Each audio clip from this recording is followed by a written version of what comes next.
From Nebraska's trusted news source, this is Channel 8 News at 5. Coming up tonight, a man who is legally blind saves his wife from a house fire overnight in Lincoln. We don't need the federal government lecturing us about the environment.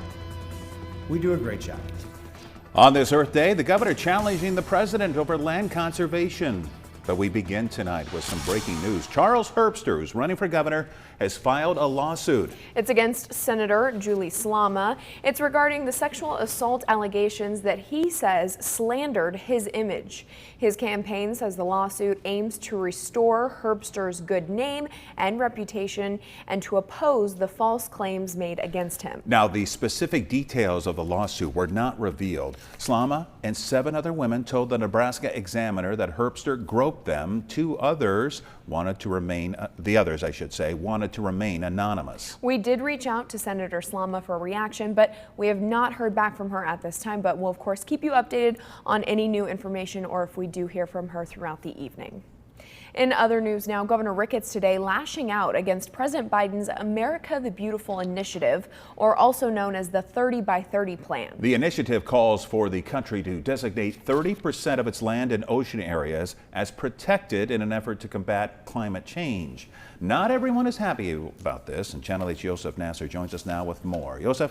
Yeah, Rod, you said it. Count Governor Ricketts among those upset with Biden's plan. He spoke at a Stop 30 by 30 summit this morning at the Graduate Hotel, dubbing the initiative a federal government land grab. Here's more of what he had to say. Governments tend toward tyranny as they get bigger. That is what we're facing right now. Governor Pete Ricketts opposed to President Biden's 30 by 30 plan, which calls for the U.S. to protect 30% of its land by the year 2030. We don't need the federal government lecturing us about the environment. We do a great job. Ricketts is concerned that the initiative infringes upon the rights of private property owners. Nobody cares more about our land, our water, our air than we do here in Nebraska because we live here. We don't need some bureaucrats in Washington, D.C. a half a continent away telling us what to do. They don't know Nebraska. We know Nebraska. 97% of Nebraska is privately owned. As of 2020, 12% of U.S. land was protected. In order to get the 30%, 440 million more acres of land would have to be conserved. That is 9 states of Nebraska. John Hansen is the president of the Nebraska Farmers Union, a nonpartisan organization that's been serving farmers since 1913. He believes Ricketts is playing politics. When all of the programs are voluntary, there is no land grab. So he's saying things that are just simply not true. These voluntary conservation programs give Nebraska farmers and ranchers opportunities to apply for cost-share funding in exchange for agreeing to not farm environmentally sensitive land. Governor Ricketts represents the first time I've seen any major political official ever try to make utilization of conservation cost-share programs a partisan issue. According to the governor's office, 68 of Nebraska's 93 counties oppose 30 for 30. Ricketts says he sent a letter to President Biden last year asking for clarification on how the U.S. plans on getting to 30%. What's the definition of conservation? How do you plan to do this? Where's your authority? Hansen believes that Biden's goal is aspirational and not literal. The better care we take of our soil and water, the more productive our state's going to be, and the more solid and productive and positive our future will be. Our gubernatorial candidate Jim Pillen took to Twitter to weigh in on the 30 by 30 plan, saying, quote, "Over my dead body." A survey of more than 500 registered Nebraska voters show that more than 3/4 support the America the Beautiful plan, with majority support across party lines. How about that, Rod? All right, Yosef Nasser with our top story tonight. Thank you, Yosef. Happening right now, there is a climate strike going on at the state capitol building. It's being put on by Embrace Nebraska. The organization claims the state doesn't have a state climate action plan. The group's goal is to get state lawmakers to take action to combat the climate crisis and protect communities from environmental disasters. Well, much more on this tonight at 6 o'clock. And of course, today is Earth Day, and planting a tree out in nature or cleaning up a pond are great things. But what can we do right in our own backyards to help celebrate this day? My main thing is trying to get people to kind of get rid of some lawn and put in some flowers, shrubs, and trees.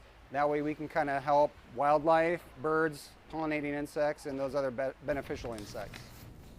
Gardening centers are starting to receive shipments of springtime planting products right now. Campbell's Nursery says most products are from the U.S., so supply chain issues aren't really impacting them as bad as other industries. But there are some items that will be hard to find this year.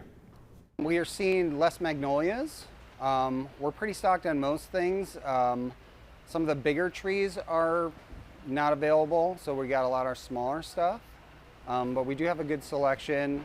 The main thing with the supply chain is we just have to order way earlier than we normally would, so we're planning like a year or 2 years ahead almost. Campbell's nursery staff suggested the week of May 1st to the 8th is typically the best time for our area to plant and get your yards ready. They said they're still receiving new products almost daily, so now is the time to find what you like. Well, it is a windy, I'm going to label it as hot. John, I know you don't till it's at least 90, but it's a hot day to me, you know, for what, late April? Yeah, the temperatures are going up. Also, the humidity has been increasing outside. It's definitely feeling more summer-like. In fact, it's the humidity that's keeping temperatures down just a little bit, at least in southeast Nebraska. We've seen temperatures in the lower to mid-80s. Live look outside right now, you can see the trees rustling around outside as we've had winds gusting as high as 53 miles per hour in Lincoln. The current air temperature is 82. That's after a high of 85 today. It is 88 degrees in Kearney. Look back out to the west where the air is drier, so not as much low-level moisture. Temperatures are currently in the mid-90s. It's 94 McCook, 95 in North Platte, Ogallala, as well as in Valentine, and 92 degrees right now in Broken Bow. And take a look at the winds across the state, gusting 50 to near 60 miles per hour. And we've had several reports of 60 mile per hour gusts as we've gone through the afternoon. Storm Prediction Center continues to suggest there is a slight risk of severe weather for the areas shaded in yellow. And I think mainly more so out towards the Broken Bow, North Platte, and McCook areas will see the best chance for that. Satellite and radar imagery together showing you that we've got some cumulus clouds building up in the western portions of the state, and these are all moving off to the north and east. And it's in this area I've got highlighted here, I think we'll have a chance for some thunderstorms developing. We've already had a few try to get going as we've gone through the last hour. In fact, there's a thunderstorm just to the west of Lexington. Also wanted to show you this. This is a smoke plume. I've drawn on a little fire icon to show you where there is some fire. There's a fire to the south and west of Wilsonville. Even shadows being cast on satellite imagery from those smoke plumes. For the rest of this evening, temperatures into the 70s, so it's going to stay on the warm side tonight. Also want to mention the fire weather index is extremely high for both today, and look how this transitions into southeastern Nebraska for tomorrow. We're talking high to extreme conditions. You do not want to be doing any burning outside, and make sure you keep and control those cigarette butts if you are using those. Dispose of them correctly. Fires will get out of control very quickly, both tonight and tomorrow. Absolutely. All right. Thank you very much, John. And you just heard him mention the winds aren't helping crews battle these grass fires. And that one that John showed you near Wilsonville in southwest Nebraska, there aren't many details associated with it, but we do know that Highway 6 is closed in that area because of the winds blowing that smoke over the highway there. It's causing reduced visibility, so it is shut down in that area. There was also a fire near Gothenburg earlier today. It burned 30 to 40 acres of land, and we talked to the fire chief there this afternoon. Probably the biggest challenge, and we kind of had to let the fire come to us, is possible discarded cigarette, because there was no other source of ignition out there. So you don't find anything when it burns that much stuff, but that's our suspected cause. The blaze broke out just after 9 o'clock last night. The fire took around 2 hours to put out, and no damages or injuries have been reported. Chief Ballmer says improper disposal of cigarettes is also likely to the cause of another fire last night near Highway 47. Well, kind of the same theme here. A cigarette is also to blame for a house fire early this morning here in Lincoln. Officials tell us a man pulled his wife out of the flames, and he's legally blind, and she has MS. Now here's a look at the aftermath of the home near 56th and Odo Streets. That's just south of Van Dorn. LFR says the house is an 80% loss with around $260,000 in damage. The couple is currently in the hospital with what's being described as serious injuries. If you remember, we had some thick fog yesterday morning. Well, it's now being blamed for causing a deadly 3-vehicle crash. Here are some photos shared by the State Patrol showing just how nasty those conditions were at that time. Yeah, the crash happened in York County. The sheriff says 61-year-old Cindy Perdue of Bradshaw was killed after her van and a pickup collided at County Road F and Highway 34. A semi-driver then ran into Perdue's van. Officials say the fog was at zero visibility at the time of the crash. Disturbing new findings about Russia's war in Ukraine. Today, the United Nations says there have been more than 5,000 confirmed civilian casualties in Ukraine since the war began. But it says the number is probably much higher than that. ABC's Justin Finch has more. Haunting images emerging from Ukraine. In Bucha, long lines as people try to identify loved ones killed by Russia's military offensive. Mass graves uncovered in a city left largely destroyed and desolate. The United Nations reporting it's verified more than 2,300 Ukrainian civilians killed and nearly 3,000 injured since the start of the war. The agency's human rights chief admitting the true number of dead and wounded is certainly much higher. Those casualties blamed on Russian troops indiscriminately targeting civilians and soft sites like schools and hospitals, actions the UN says amounts to war crimes. In eastern Ukraine, a race against time. The enemy is conducting offensive operations in the Eastern Operational Zone, the primary purpose of which is to establish complete control over the territory of the Donetsk and Luhansk regions. Ukraine's defense ministry spokesman saying Russian troops are firing missiles and bombs in the Donetsk and Luhansk regions, an effort to achieve President Vladimir Putin's objective of linking those territories to Crimea to gain a strategic military advantage. The U.S.'s first round of $800 million in military aid continues to arrive in Ukraine. Heavy artillery to shore up its fight, howitzers, tactical ghost drones, and armed personnel carriers, and more equipment. In Mariupol, though Putin claims Russian troops control the southeastern city, President Biden casts doubt on that, and the city's mayor says Ukrainian forces are still holding on. Next week, the UN Secretary General is due to hold a working meeting with Russia's defense minister and is expected to meet directly with Russian President Vladimir Putin. Justin Finch, ABC News, Washington. A truckload of diapers is going to be going to Ukraine. That's thanks to the generosity of Lincoln residents. The People's City Mission started collecting diaper donations 2 weeks ago. Pastor Tom says he was told by the Convoy of Hope that the relief agency that the diapers are one of the biggest needs of people in Ukraine. We filled the entire semi with diapers. Incredible. Thousands and thousands of diapers. And I can't say enough of how proud I am of this community for what they've done, because there are going to be so many infants and moms in Ukraine that are going to be so blessed by what's going on here. Yeah, take a look at the truck, again, full of diapers.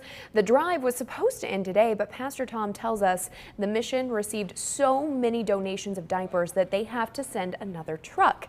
So if you'd like to contribute, you can still do that until next Friday. Still to come on the news tonight, dramatic moments caught on camera, allegedly showing Mike Tyson pummeling a fellow passenger on a plane. That in your full forecast after the break. Follow your adventures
Now to the wild video of Mike Tyson that allegedly shows the former heavyweight champ repeatedly punching a fellow airline passenger before a flight. His camp says that passenger provoked him. ABC's Raina Roy has the very latest.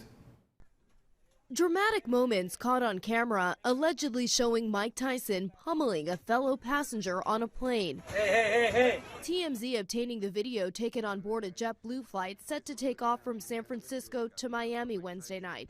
The passenger's head visibly injured. Shortly before, another clip appears to show that same passenger making a scene one row behind the former heavyweight champ. This is George talking to Mike Tyson, bro.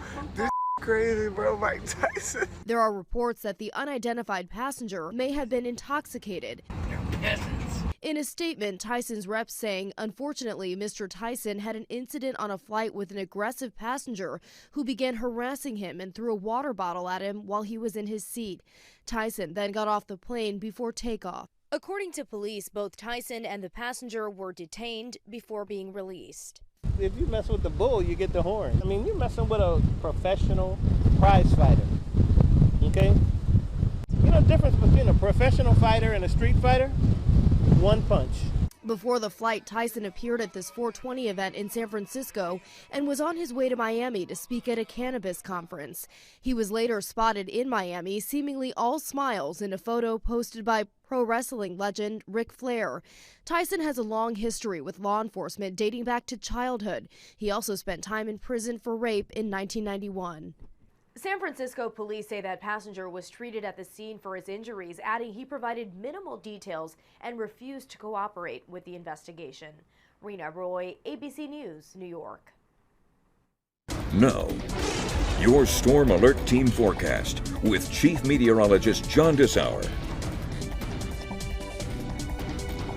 An active weather day around not just southeast Nebraska, but the entire state. Temperatures warm. It is humid. Dew points for the first time in over nearly 7 months reached 65 degrees in the capital city. The last time we've seen dew points that high was 9 a.m. on September 30th. It's 82 now in Lincoln after a high of 85 degrees. 81 right now in Beatrice, 81 in Friend. We've got slightly cooler temperatures where there is more humidity. Head back out to the west and temperatures start to increase. Winds are also gusting 52 miles per hour as of 5 o'clock in Lincoln. The high gust of the day at the capital city is 53 miles per hour. But look back to the west, straight out of the south. We've got winds gusting to near 60 miles per hour in McCook. Same story in North Platte, and 52 miles per hour in Broken Bow. And take a look at the temperatures out there right now. It's 95 in North Platte, 95 in Ogallala, and 95 degrees in Valentine. And again, very dry air back out to the west, allowing them to warm up. It's where dew points right now are only in the 20s and 40s. Even look out at Sydney, where the dew point right now is 9. We've got lower to mid 60s over the eastern part of the state. Showers and thunderstorms beginning to flare up. We've been watching cumulus clouds all afternoon building out in the central part of the state. We've been waiting for the potential for a few thunderstorms to flare up. Now, I do want to note this down here is not a thunderstorm. This is actually the smoke plume coming from the fire that's down in the southwestern Furnace County being seen from space, and at times we could even see shadows coming off that plume. Now, this is the area the Storm Prediction Center has just, within the last few minutes, suggested there's a 60% chance they will be issuing a severe weather watch within the next couple of hours as thunderstorms continue to expand within this area of central Nebraska. There is one decent-sized thunderstorm just to the south and west of Gothenburg that's moving off to the north. It may have some small hail and some gusty winds with it as of this hour. Stormcast showing as we go through the rest of the evening, there will still be more showers and thunderstorms to develop. Stormcast is suggesting a few isolated cells beginning to move into the southwestern part of the state and tracking to the northeast. Notice by midnight to 1 o'clock in the morning, thunderstorms begin to develop along the line in the western part of the state. Now again, nothing going on in Lincoln this evening, nothing in the tri-states, but this line will then start to move off to the east as we go through the overnight hours. I suspect this line will start to decay by the time it gets to the tri-cities by about 5, 6 o'clock in the morning, and I don't think we'll see any rain out of this in the Lincoln area, maybe a stray shower, and that's about it tomorrow morning. Temperatures tonight not cooling off much. It'll be mild. Temperatures in the 60s, winds gusting at times, that's not a typo, to 50 miles per hour. Through the day tomorrow, there will be a chance for an isolated shower in the morning, a chance for a few thunderstorms developing tomorrow, but it'll be east and southeast of Lincoln and then moving for areas east of that. Temperatures should be able to make it back up into the 80s during the afternoon. 81 in Lincoln, 81 in Beatrice, a little cooler out to the west as a cold front starts to move in, shifting our winds to the west. And look at this, winds gusting at times 55 miles per hour or higher tomorrow. This is going to be a big part of the story for tonight and tomorrow. Look at the winds forecast on Stormcast. Near 60 miles per hour out towards Hastings and Grand Island by 10 o'clock tonight. We'll keep the winds going as we go through the overnight hours and into tomorrow morning, so expect to hear a lot of rustling around outside. If kids have soccer games tomorrow, suggest they keep the ball low to the ground, because if you kick it high, it's going to go flying into the other fields. As we go through the day tomorrow by noon, winds will be gusting still 50 to near 60 miles per hour at times, and then this will be moving off to the east, and then also still some stronger winds out to the west, out towards the Tri-Cities as we head into the evening hours. So it's going to stay windy both Saturday as well as going into Sunday as well. 7-day forecast shows 81 degrees on Saturday, 67 degrees on Sunday, 61 degrees coming from Monday. Now, as we go into next week, we'll see temperatures rebounding back in the middle 70s to lower 80s. And as you can see in the upper left-hand corner of the screen, there is a severe thunderstorm warning that had just popped out. So let me tell you what that is quickly. This is for northwestern Dawson County until 5:45 this evening. Again, a severe thunderstorm warning. The storm is moving to the north at 45 miles per hour. That's the one I was showing you just to the south and west of Gothenburg. Main threats, 60 mile per hour winds and $half size hail. All right, thank you, John. Keep us updated. Appreciate it. Now to some wild video coming out of Vermont today. It's from the dashboard cam in a state patrol car. Now check this out. Watch the pickup in front. An unsecured chair eventually flies out of the back of the pickup and smashed into the cruiser. Of all people to hit, he hit a state trooper. Yeah. It happened on an interstate there. Luckily, no one was injured. The pickup driver, however, did get ticketed for having an unsecured load. It was a terrible day on Wall Street today. The Dow plummeting nearly 1,000 points. NASDAQ also negative by 335. We'll be right back.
continues for northwestern Dawson County, in effect until 5:45. You can see it's impacting nearly 4,000 people. Having just crossed over I-80 to the north and west of Gothenburg right now, it'll keep moving off to the north. Again, that warning's in effect until 5:45.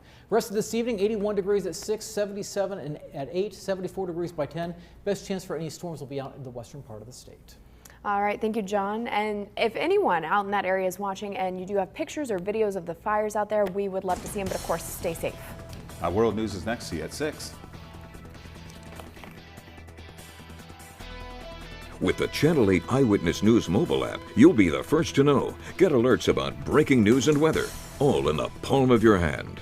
At Comfort Made Mattress Factory, we build each mattress specifically for you, right here in our locally owned store. We can even make his side different than hers, backed by our lifetime comfort guarantee.